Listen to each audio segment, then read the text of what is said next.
2014ರಿಂದ 2024 ತನಕ ಪೂರ್ಣ ಬಹುಮತದ ಸರ್ಕಾರವನ್ನು ಮುನ್ನಡೆಸಿದ್ರು ನರೇಂದ್ರ ಮೋದಿ ಅವರು. ಅದಕ್ಕಿಂತ ಮೊದಲು 25 ವರ್ಷಗಳ ಕಾಲ ಹಂಗ್ ಅಸೆಂಬ್ಲಿ, ಸಮ್ಮಿಶ್ರ ಸರ್ಕಾರ, ಎಲ್ಲರನ್ನ ಸೇರಿಸ್ಕೊಂಡು ನಡೆಸ್ಕೊಂಡು ಹೋಗುವಂಥದ್ದು. ಅದರಲ್ಲಿ ಭಾಳ ಅದ್ಭುತವಾಗಿ ನಡೆಸ್ಕೊಂಡು ಹೋದಂಥವರು ಅಟಲ್ ಬಿಹಾರಿ ವಾಜಪೇಯಿ, ಆ ನಂತರ ಮನಮೋಹನ್ ಸಿಂಗ್. ಆದರೂ ಕೂಡ ಕಿರಿಕಿರಿಗಳಿದ್ದೇ ಇತ್ತು. ಆದರೆ 2014ರಲ್ಲಿ ನರೇಂದ್ರ ಮೋದಿ ಅವರು ಅಧಿಕಾರಕ್ಕೆ ಬಂದಾಗ BJPಗೆ ಸಂಪೂರ್ಣ ಬಹುಮತ 2 ಬಾರಿ ಬಂದಿತ್ತು.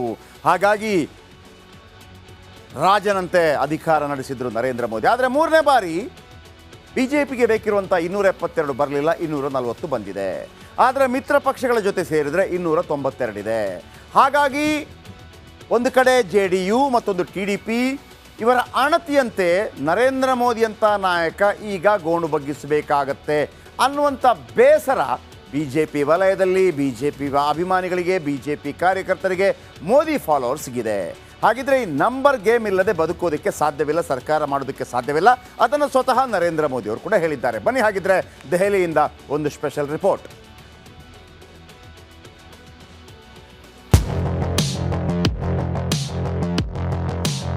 मैं नरेंद्र दामोदर दास मोदी ಲೋಕಸಭಾ ಚುನಾವಣೆಯ ಫಲಿತಾಂಶದ ಬಳಿಕ ರಾಷ್ಟ್ರ ರಾಜಕೀಯದಲ್ಲಿ ಮಹತ್ವದ ಬೆಳವಣಿಗೆಗಳು ನಡೆಯುತ್ತಿದೆ.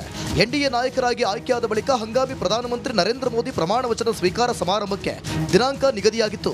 ಆದರೆ ಮೋದಿ ಪ್ರಮಾಣ ವಚನ ಸ್ವೀಕಾರದ ದಿನಾಂಕ ಹಾಗೂ ಸಮಯ ಬದಲಾಗಿದೆ. ಜೂನ್ 8ರ ಬದಲು ಜೂನ್ 9ರ ಸಂಜೆ ಸತತ 3ನೇ ಬಾರಿ ಪ್ರಧಾನಿಯಾಗಿ ನಮೋ ಪಟ್ಟಕ್ಕೇರುತ್ತಾರೆ. ಮೋದಿ ಪ್ರಮಾಣ ವಚನ ಸ್ವೀಕಾರ ಸಮಾರಂಭಕ್ಕೆ ಬಾಂಗ್ಲಾದೇಶದ ಪ್ರಧಾನಿ ಶೇಖ್ ಹಸೀನಾ, ಶ್ರೀಲಂಕಾ ಅಧ್ಯಕ್ಷ ರಾನಿಲ್ ವಿಕ್ರಮ್ ಸಿಂಘೆ, ನೇಪಾಳ ಪ್ರಧಾನಿ ಪುಷ್ಪಕಮಾಲ್ ಪ್ರಚಂಡ, ಮಾರಿಷಿಯಸ್. ನಡಿ ಈಗ ಶುರು ಮಾಡೋಣ.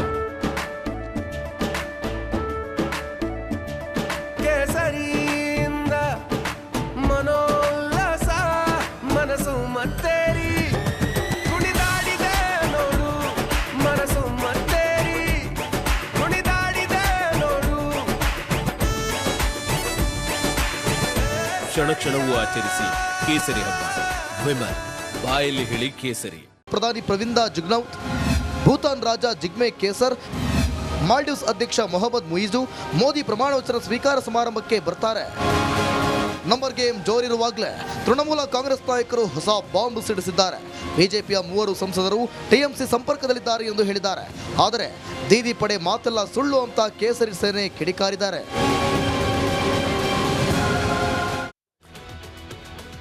ಓಕೆ, ಯಾಕೆ ಫೈಟ್ ಆಗುತ್ತೆ ಅಂತಂದರೆ ಖಾತೆ, ನಮಗೆ ಆ ಖಾತೆ ಕೊಡಿ, ಈ ಖಾತೆ ಕೊಡಿ. ವೀಕ್ಷಕರೇ, ಮೊದಲೆಲ್ಲ ಜಂಬೋ ಸಂಪುಟ 100 ಮಂತ್ರಿಗಳು, 150 ಮಂತ್ರಿಗಳು ಹೀಗೆಲ್ಲ ನಡೀತಾ ಇತ್ತು. ಉತ್ತರ ಪ್ರದೇಶದಲ್ಲಂತೂ ನಡೀತಾನೆ ಇತ್ತು. ಯಾಕಂದರೆ ಅಲ್ಲಿ MLAಗಳೇ 400 ಇದ್ದಾರೆ. ಕರ್ನಾಟಕದಲ್ಲಿ 224 ಇದ್ದಾರೆ. ಮೊದಲು 50-60 ಜನ ಆಗ್ತಾಯಿದ್ರು. ಆದರೆ ರಾಜೀವ್ ಗಾಂಧಿ ಕಾಲದಲ್ಲಿ ಒಂದು ಸಿಸ್ಟಮ್ ಬಂತು, 15%ಗಿಂತ ಜಾಸ್ತಿ ಮಾಡಬಾರ್ದು. ಅಂದರೆ ಕರ್ನಾಟಕದಲ್ಲಿ ಈಗ ಸಿದ್ದರಾಮಯ್ಯ ಮುಖ್ಯಮಂತ್ರಿ ಆಗಿದ್ದಾರಲ್ಲ, ಅವರ ಸಚಿವ ಸಂಪುಟದಲ್ಲಿ 224 MLAಗಳೇನಿದ್ದಾರೆ ಅದರ 15%, 33 ಜನ, ಮುಖ್ಯಮಂತ್ರಿ ಸೇರಿದಂತೆ ಒಂದು 34 ಜನ, ಅದಕ್ಕಿಂತ ಜಾಸ್ತಿ ಮಾಡೋಂಗಿಲ್ಲ. ಕೇಂದ್ರದಲ್ಲಿ ಎಷ್ಟಿದೆ? 542 ಇದೆ. ಅದರ 15% ಎಷ್ಟು? 81 ಅಥವಾ 82. ಅದಕ್ಕಿಂತ ಜಾಸ್ತಿ ಮಾಡೋಂಗಿಲ್ಲ. ಆದರೆ ನರೇಂದ್ರ ಮೋದಿಯವರು ತಮ್ಮ ಪ್ರಥಮಾವಧಿಯಲ್ಲಿ ಕೇವಲ 48 ಮಿನಿಸ್ಟ್ರಿಗಳನ್ನು ಮಾತ್ರ ಮಾಡಿದರು. 2ನೇ ಬಾರಿ 56 ಮಿನಿಸ್ಟ್ರಿಗಳನ್ನು ಮಾತ್ರ ಮಾಡಿದರು, ಸ್ಟೇಟು ಕ್ಯಾಬಿನೆಟ್ ಎಲ್ಲ ಸೇರಿ. ಈ ಬಾರಿ ಹಂಗಾಗಲ್ಲ ಅಂತ ಅನಿಸುತ್ತೆ. ಯಾಕಂತಂದರೆ ಕಳೆದ ಬಾರಿ 2 ಬಾರಿ ಕೂಡ BJP ಹೊರತುಪಡಿಸಿ ಬೇರೆಯವರಿಗೆ ಅವರು ಕ್ಯಾಬಿನೆಟ್ ಸ್ಥಾನಮಾನ ಕೊಟ್ಟಿರಲಿಲ್ಲ. ಈಗ JDU, ಜನತಾದಳ ಯುನೈಟೆಡ್, ಕನ್ನಡದಲ್ಲಿ ಸಂಯುಕ್ತ ಜನತಾದಳ ಅಂತ ಕರಿತೀವಿ. TDP, Telugu Desam party, TDP ಇವರೆಲ್ಲ ಕೇಳ್ತಾ ಇದ್ದಾರೆ ನಮ್ಗೆ ಇಷ್ಟು ಕೊಡಿ ಅಂತ. ಈಗ ಒಂದು ಕಸರತ್ತು ನಡೆಯುತ್ತೆ, ನಾವೆಷ್ಟು ಇಟ್ಕೋತೀವಿ BJP, ನಿಮ್ಗೆ ಎಷ್ಟು ಕೊಡ್ತೀವಿ. ಯಾವುದೆಲ್ಲ? ಮೊದಲನೇದು ಅಮಿತ್ ಶಾ, ಗೃಹ ಮಂತ್ರಿಯಾಗಿ ಅಮಿತ್ ಶಾನೇ ಇರ್ತಾರೆ.